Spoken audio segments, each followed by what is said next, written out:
Yo, it's the Prince.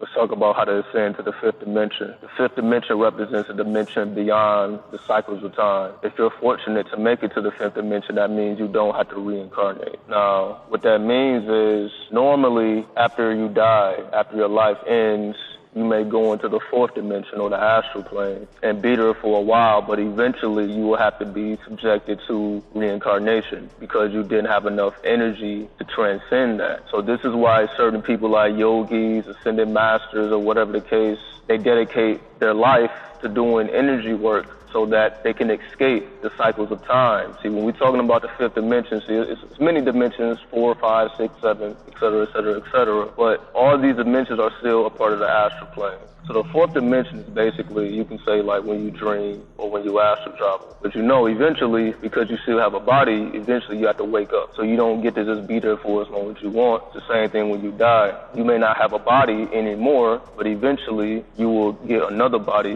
when you reincarnate and when you have to do this over and over again. See, eventually we all will make it to the fifth dimension, sixth dimension, seventh dimension, whatever you want to call it. But some will make it there before others, obviously, to become teachers and masters for those coming up next. So it may take you one lifetime. It may take somebody else 100 lifetimes, just depending on their spiritual evolution. So although we are all on Earth, we are all part of this universe, some of us have been here longer than others. Some of our souls are older than others. So whenever we see the masses or people who are not spiritual, it's not that they're really not spiritual, it's just that they are younger souls and they have to go through what you went through in previous lifetimes. You get what I'm saying? So the people that are awake now, we've already gone through what everybody else is going through now. So it doesn't make us better, it doesn't make them worse. It's just a process of evolution that everybody has to go through at some point. Now, the first thing we want to talk about, the fifth dimension, as I said, represents the realm of the magician, meaning the alchemist, the person who is able to hold enough chi or enough energy to hold their consciousness in the fifth dimension. See, what it is when we talk about energy work, whenever we talk about spiritual exercises or spiritual development, you can't negate energy work. See, when we don't do energy work, this is why we don't remember our dreams. This is why we can't manifest. This is why our magic is weak. Because if your body is not trained to hold enough chi, you're limited to what you can do. For example, let's just say you are trying to manifest, let's just say a car or, something that costs a couple $1,000s, whatever the case is. Now, the average person who isn't into energy work, they will have to basically dedicate their time in exchange for money. So they go to work, they get paid, then, they save up, and once they get enough money, they can purchase their vehicle. Now, when we talk about energy work, if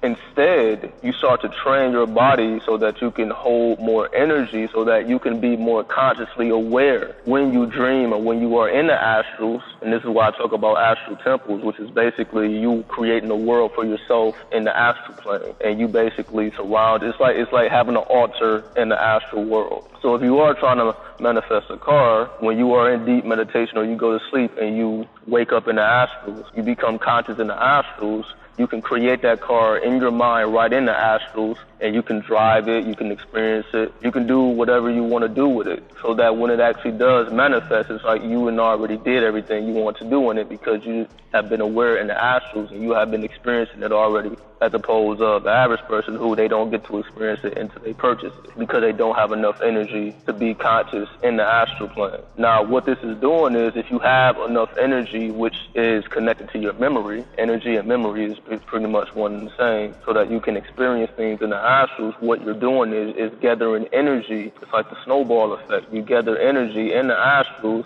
and you ground it. So this is where the physical altar comes into play. This is where the energy works. This is what you do with your body. Your body is just a vehicle to have the spiritual experiences. And if your body is not able to hold spiritual energy because it's not trained to do so, then that's what makes things harder. This is why a lot of people say life is hard, is because we all have to do some type of work. whether you have to work a 9 to 5 or you doing spiritual work. Whatever work you choose to do, or you do both, whatever it is, you have to do some type of work. You have to go through some type of struggle. You have to go through some type of strife. Now, the difference between the alchemist and everybody else is the alchemists embrace the strife because they understand the process. They understand the more chi, or the more energy I'm able to hold, which enhances my memory, which enhances my imagination, which enhances my inner world, or the heaven within, whatever you want to call it. When I'm able to enhance these things, I'm able to pull them down from the astrals and make them physical. See, we all have little synchronicity moments.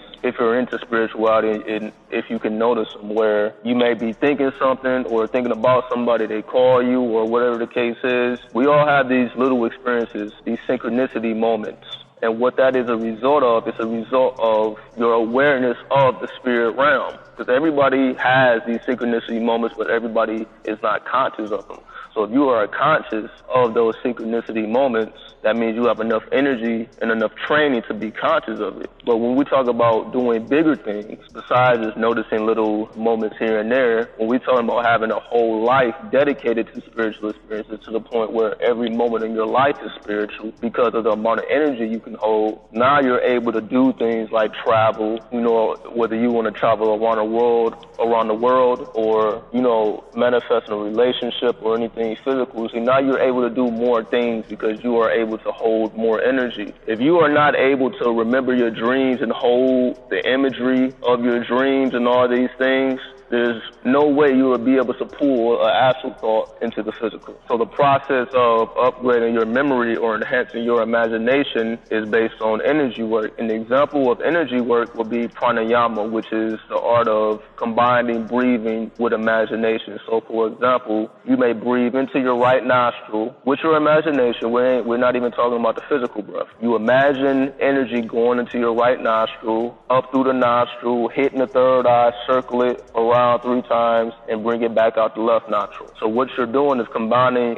energy work with your imagination. So although your physical breath, you're breathing out of whatever nostril you're breathing out of physically, but when you combine your imagination to circle around the third eye and exit out the other nostril, it actually has an effect. And if you do that long enough, you will start to feel your third eye pulsating. Just by doing that for maybe 20, 30 minutes, you will feel a difference, although the physical breath is still doing whatever it's doing anyway. When you combine the imagination with it, now it promotes healing. So for another example would be, you breathe into your right nostril all the way down into your arm or your finger. To your breath, the energy travels from your nostril, to your neck, shoulder, arm, finger. Then you bring it all the way back up and exit out the other nostril. All of these are examples of combining energy work with your imagination, which enhances your memory in the astral plane so that you can enhance your experience.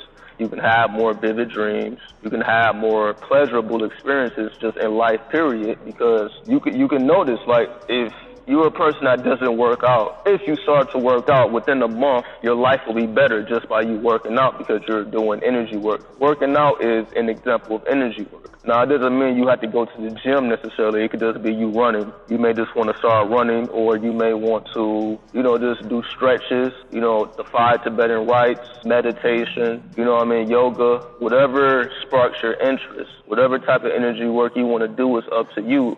But what it will do is it will enhance your life, because now the dead energy that just stagnates in our body, it just doesn't do anything because we're not stretching enough, we're not doing energy work, it just stays there. And when you exercise, which is basically you're moving around the energy and you're cleansing the energy. See, it's not even about the physical body. Yeah, your physical body, in terms of you getting in shape, is just the after effect of you doing energy work. The after effect of doing energy work is your body is in shape, which makes you more attractive. Not just in the sense of masculine and feminine energy, also in the sense of you're able to attract circumstances and situations to you beyond just, physical relations. It's all holistic. It all goes hand in hand. So you work out for 30 days, you're going to be in better shape and you're going to become more attractive on an energetic level and a physical level, because all the dead energy is now being moved around and forced out of the body and replaced with new energy, which you can use to enhance your reality. Now, when we talk about cleansing, because whenever we talk about spiritual work, you have to go through some type of detox, some type of hardship. Nothing worth having comes easy. And this is why you can say most people, they may be able to manifest, but it's hard to maintain it. You have a lot of people that are good manifestors, but when it comes to maintaining their manifestations, that's a whole different story, because it's actually very easy to manifest. But when we talk about maintaining your manifestations, maintaining your lifestyle, that requires you to continue to do energy work. So it's not enough to work out for 30 days. You have to develop it into a lifestyle of working out, a lifestyle of yoga, a lifestyle of meditation, meaning you're doing it on a daily basis. Because if you slow down and you stop, you will see that things start to leave you. You start to lose crystals.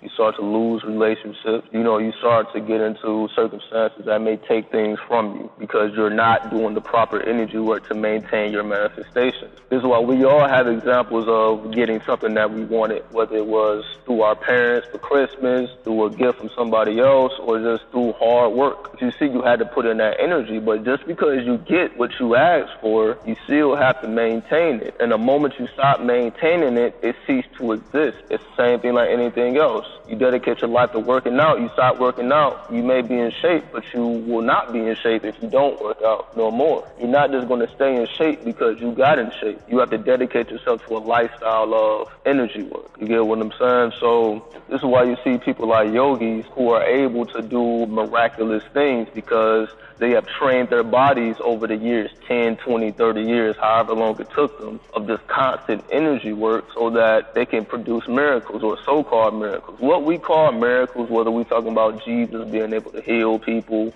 or anything that we consider magical, anybody can do it. It's just that everybody doesn't have the science, or they do have the science, but it takes dedication. It's not easy. Just because you may know about it doesn't mean you're going to dedicate your life to it. See, that's the thing. A lot of people have knowledge, but it's a different thing when you take action and you actually produce a lifestyle, produce works from the knowledge. A lot of people with knowledge out here. There's a lot of people that know exactly what's going on, but there's very few people who actually dedicate themselves to the knowledge that they know. It sounds good. You have a lot of lip service, but when we talk about dedication, when we talk about living a lifestyle that's dedicated to these spiritual practices, to merge the physical with the spiritual worlds, so that you can manifest whatever you want. You can live the type of lifestyle you want, but you have to be able to dedicate yourself to it, because if you fall off, you're going to really fall off. Because if you're a person that has the knowledge and you choose not to use it, your punishment will be greater than somebody who doesn't have the knowledge. Because if they don't know it, they don't know it.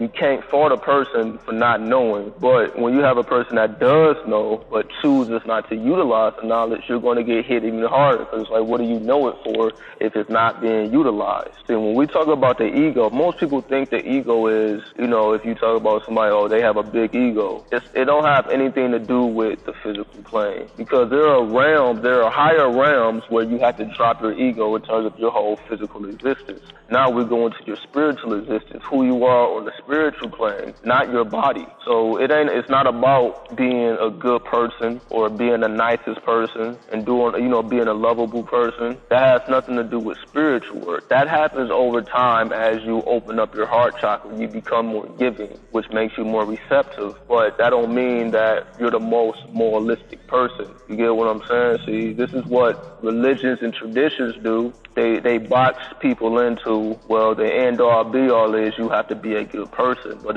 you don't really hear too much about energy work. Although it's there, but they don't have the science, where every culture has a form of dance, has some form of energy work, but every culture doesn't know why they do it. They just know this is just what we've been doing. But sometimes the science has been lost, so they don't have the spiritual awareness of what they're doing. And if you don't have the spiritual awareness of what you're doing, it doesn't make it as powerful as if you did know what you were doing it for. Because if you don't know why you're doing it, I said you will be a person that's in great physical shape, but your mind isn't there because you don't really know why you're doing it, which makes a huge difference. So this is just basically the introduction into spiritual work. This is the introduction into, meditation, pranayama, qigong, whatever you want to call it, which is basically you move the energy within your aura. There's a lot of different ways to explain this. Where some people put their hands together and they can feel the energy between their hands. That's an example of you being able to feel the energy in your aura, and you're able to move the energy around your body and, heal your body just moving the stagnant energy around, using your chi, just hovering your hand around your bodies and just becoming aware of your aura and moving the energy around and cleansing yourself out. So that's just a quick example, If y'all want a part 2, just let me know. Like, comment, subscribe, that's what we support. I'm out. Peace.